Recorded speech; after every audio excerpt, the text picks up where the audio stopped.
Siyempre, tatawagin niyang incited to sedition kasi pinoprotektahan yung mag-asawang bangag sa loob ng Malacanang.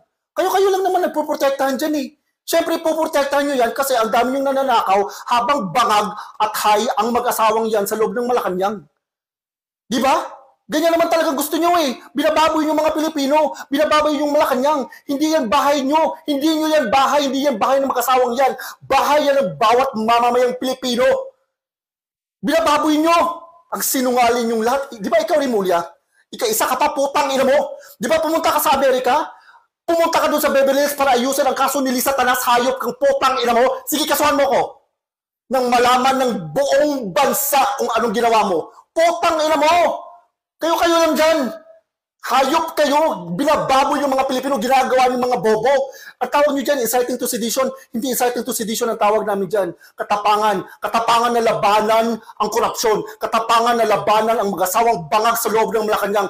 Katapangan na ipaglaban namin ang karapatan namin bilang isang Pilipino. Bilang isang Pilipino. Ang kakapal na mukha nyo, putang ina nyong lahat. Maniningil kami.